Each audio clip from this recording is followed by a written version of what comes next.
and the party as a whole. You say the Israel lobby is powerful. In what way? Is it financial control over the political system? It's nothing wrong in anything they do. Other lobbies exist. I mean, don't think I'm just singling it out. Other lobbies exist, but it's working hard for your candidate of whatever party, making yourself indispensable, delivering leaflets, holding dinner parties, fundraising, all the things that people do within a political party, the Friends of Israel do superbly, and there is nothing illegal about it, and there is no reason why they shouldn't. I am just saying that they have been overly influential in the past. I'm glad to say in my party, it does not happen. If it happened in the past, it certainly doesn't happen under our present leader. Cherie Blair, former Premier Tony Blair's wife, also said that she understood suicide bombers and then was made to make a very fast retraction. What does this say about the state of freedom of speech in political circles, that you can't talk about a Palestinian resistance in any form? I think it's very sad. And I don't know why people feel so threatened. I think we should all be a little bit more frank in what we say. I was totally approved of what Cherie Blair said on that occasion. I was just sad that she retracted her statement. I wish she'd said, no, that's how I felt, that's what I meant. And I think we should all seek to understand where these people are coming from and not just condemn them outright. You've made several trips to Gaza, and on several of these you've chosen the activism route. You've gone, for example, with the Free Gaza mission by sea. Why not take the normal route that MPs take? Well, that was, on the last few occasions, I've been with a European-wide campaign called the Campaign to End the Siege of Gaza, which is a conglomeration of about 10 NGOs all over Europe, including the Palestine Return Centre in London. And they wanted to get as many British politicians and European politicians, I correct myself, European politicians, out to Gaza to actually see for themselves what was going on. They made that the main aim of the organisation, is to get politicians out there. The first time I went with them, we were going through the famous, infamous Rafah crossing from Egypt, but we were refused permission.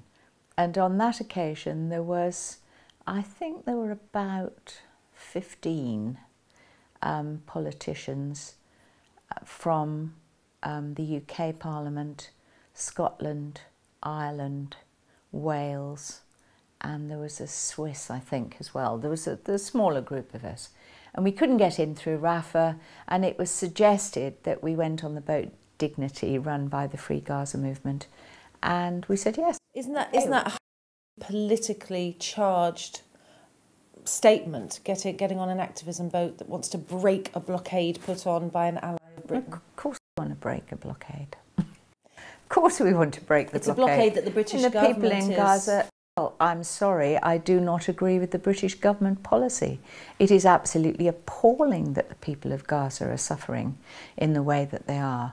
And I have gone, I mean, if you want the details, I will give you the details of the children in Gaza who are malnourished, their growth is stunted, they're badly psychologically affected, they have post-traumatic stress disorder, a huge proportion of them got bedwetting, they can't concentrate at school. Because of the blockade, a whole generation of children are being made into weak, poorly educated and emotionally disturbed adults. That is the next generation that Israel is going to have to deal with. And I would just like to know what Western governments are doing supporting Israel in this policy when they know that they are doing that to little children. It is quite scandalous. So I don't mind breaking the blockade. I don't mind going against government policy. They can do what they like. Just asked the question, what is the British and the US government doing in regards to Israel? You've been in the political hierarchy in the UK for 13 years. You tell us. Number one, they are kowtowing to the United States of America, which we always do in this country. We seem to follow America. And secondly, they are going along with Europe, and there are European countries like Germany who are absolutely terrified of anti-Semitism. I mean, we haven't mentioned that word yet, but it drives policy because of the Holocaust, which I think personally, and I've read a lot about it, was one of the, no, I think it was the worst thing that mankind has ever perpetrated on other human beings. It was incredible for its brutality and overall its organisation and its documentation. I mean, they made a whole industry out of torturing and killing people. People in Europe, certain countries, Germany in particular, of course, are overwhelmingly guilty about that and terrified of having anti-Semitism levelled at them.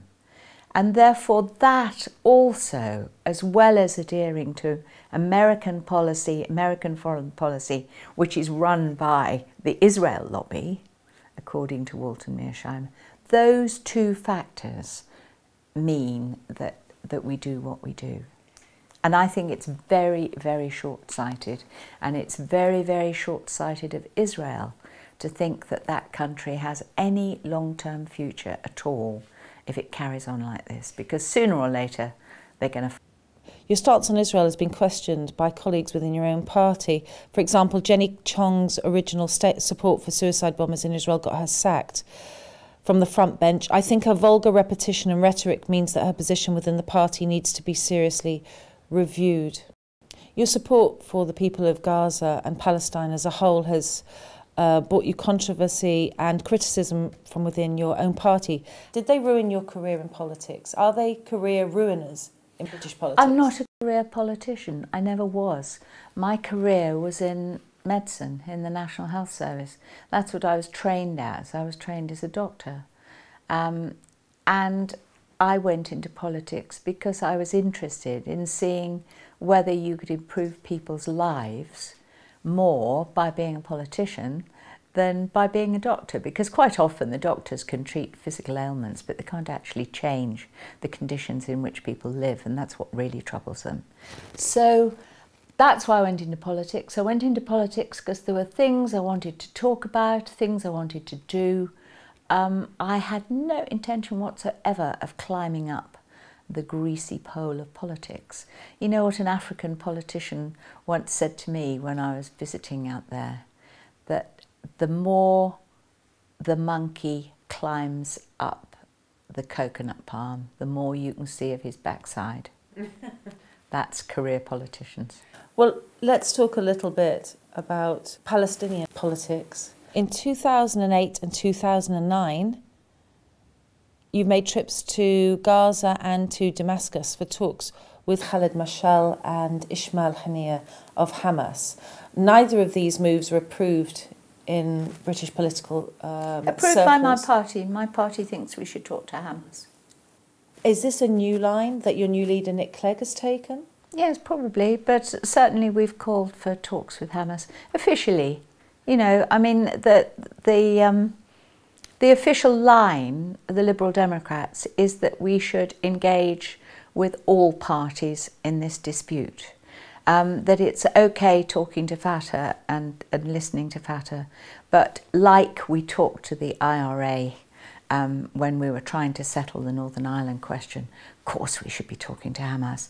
They were the legitimate elected government of the Palestinians 3 years ago. They were given 48 hours before they were totally rejected by the world. Now, I have no idea what sort of a fist Hamas would have made of running the government of Palestine, but they weren't even given the chance. 100 days would have been all right, but 48 hours.